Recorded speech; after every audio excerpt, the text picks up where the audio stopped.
Football at 4 is a different stank on it, different sauce on it now that we actually have like football to talk about. We have ACC football kickoff, the media days coming up later this week, Wednesday, Thursday. We will be in Charlotte talking to your favorite coaches and players. And today, rookies report for the Carolina Panthers. Wednesday, practice starts in earnest. Rookies, veterans, the whole shebang for the Carolina Panthers.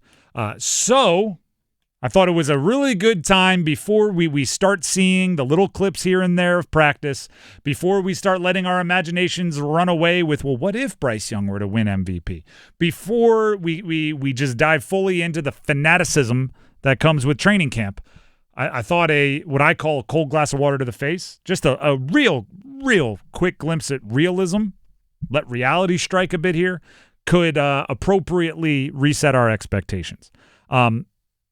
The Panthers roster isn't going to intimidate anybody. ESPN's NFL analysts Mike Clay, Aaron Schatz, and Seth Walder got together, and they all independently ranked every roster, every lineup in the NFL. Then the staff at ESPN took their rankings and combined them, right? So, put some kind of equation on it, combined the rankings to form kind of a group preseason roster ranking considering factors such as talent, age, and production. That's the basis of what I'm about to tell you. Now, 32 teams in the NFL. So keep that in mind when I tell you the Panthers roster came in 30th. Right above the Browns and the Saints, just a step below the Jets and the Titans. That's where the Panthers are living when you look at a roster from a talent, age, and production standpoint, which is a pretty important kind of lens to look through. Now, I say that as partially like the cold glass of water to the face, right? We had a question from a listener the other day on, is 10 wins too high of an expectation? And it's like, well, if you're doing the rose-colored glasses fan thing, go crazy. But if you're setting yourself up to not be disappointed, I think expecting 10 is setting yourself up to be bummed when they win 7 or 8 games, which I actually think is a huge success, right? I think it's important to reestablish or recalibrate your expectations. If you have the 30th best roster, you're not asking, is it okay to expect 10 wins? But I also think there are a few things that, like, if we just agree on this one small thing, if we just agree on trusting Dan Morgan and Dave Canales on this, then maybe they have the 24th best, or they keep going up. And what I mean by that is, I think the Panthers are depending a lot on individual improvement, which is something that the outsiders would not be privy to. Right? If you're evaluating the Panthers like we do from the outside, or like the ESPN analyst that I talked about from the outside, look at the Panthers, there's simply things that we would not be aware of. Maybe Xavier Legette really was dealing with some serious injury stuff last year, and he played through it like a warrior, like a tough guy. We may not know that, but the coaches would. So if they're expecting Xavier Legette to be significantly better this year, just improving off of what he did last year, right? We're going to look at it and go, well, the wide receivers other than Tepper and McMillan were all here last year, and they weren't all that in a bag of potato chips. So meanwhile, the coaches are going, well, no, they're not the same as last year. They're different. They're improving. Or maybe they saw them in the offseason, or maybe they saw them in practice last year. Maybe they saw them something click at some point, right? I think if you're looking at the Panthers roster, they are depending on just individual improvement from Bryce Young, Xavier Legette, Ike Ekwonu, Damani Richardson, and Shaw Smith-Wade in the back secondary, Jatavian Sanders, Jalen Coker. Those guys just have to be better. Now, there's no reason for ESPN, the analysts looking from the outside, to watch a Xavier Legette have less than 500 yards receiving as a rookie and go, well, we project him for 1,000.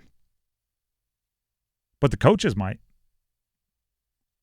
Right? There's no reason for them to look at Ike Ekwonu and go, well, you know what? He's going to be a much better pass blocker this year.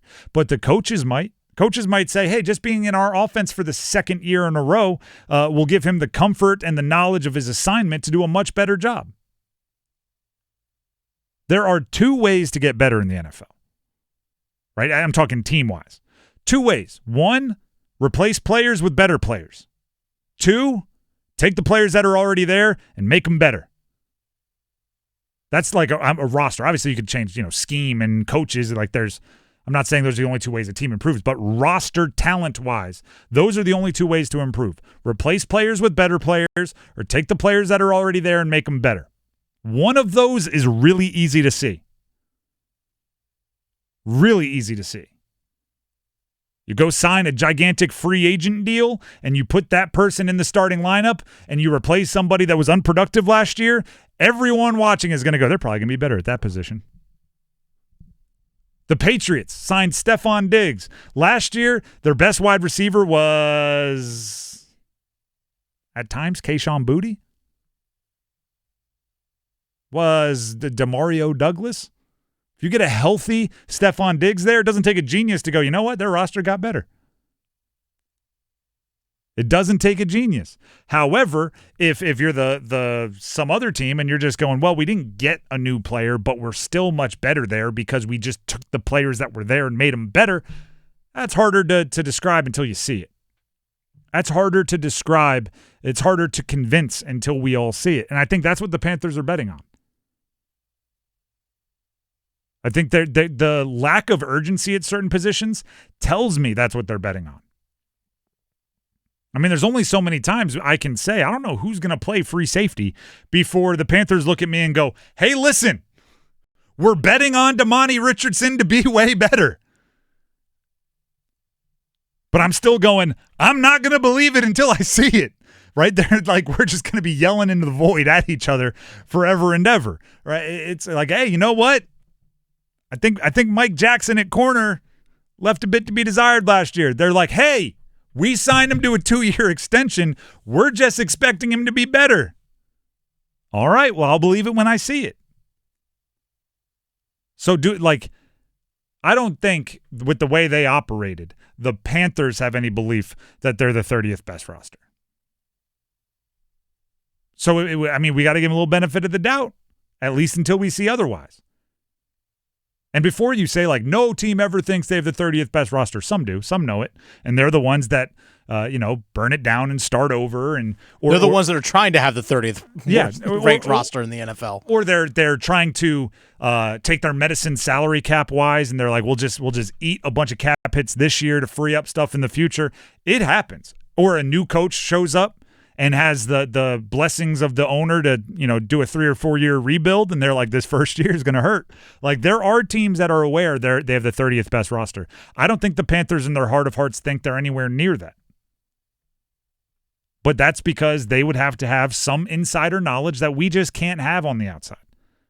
I'm not going to bank on Xavier Legette having a massive improvement until I see him play massively better. I'm not going to bank on Ike Ekwonu being a bookend left tackle, pass protector, blindside protector for an undersized quarterback until I see him battle against the best edge rushers in the league and not give up pressures and hurries and sacks and quarterback hits. Those guys just have to be better. And all of the players that I mentioned, they just have to improve individually. And by the way, at some point you do have to make those bets. Not everybody is going to be Jaden Daniels straight out of the draft is fully formed. If you draft someone, even if they start slow, if you still like their mental makeup and their physical abilities and their personalities, sometimes you just have to go, no, I'm banking that they will be better in the future than they are now. We don't have to go improve our roster in that spot. We just have to be patient and keep working with them. And overall, the guys that are asking to be top guys right away are relatively young still, when you look at it. Because you mentioned Bryce Young's in his third year. Ike Ekwonu, whom you just mentioned, is on the fourth year of his contract. Xavier Legette, second-year player. Tyrell McMillan, rookie. Jalen Coker, second-year player. JT Sanders, second-year player. Mitchell Evans, first-year player. I mean, that's all just on the offensive side of things. Guys that are going to be relied upon heavily, they're still super young overall. The Saints' projected starting quarterback will be a rookie in Tyler Shuck. Yeah.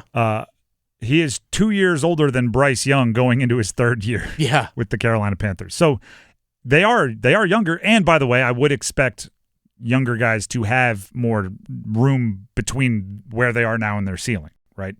I'd be much less enthused if they're like, we're just banking on this 31-year-old to find the other level. This 34-year-old is due to really take a step up. I'd be like, they might be what they are. Right, they are what they are at this point. That's not the case for some Panthers. At least it better not be. Because if those guys don't improve, then 30th might be generous. I don't know. The only teams that are above are the Browns and the Saints. I don't know. Could be a gap there between those two and everybody else. Yeah. Still, being below the Titans hurts. Yeah, I know, for real. Must be really? It's like what? Who do the Titans have? A lot of heavy lifting by Cam Ward. Must be. I guess.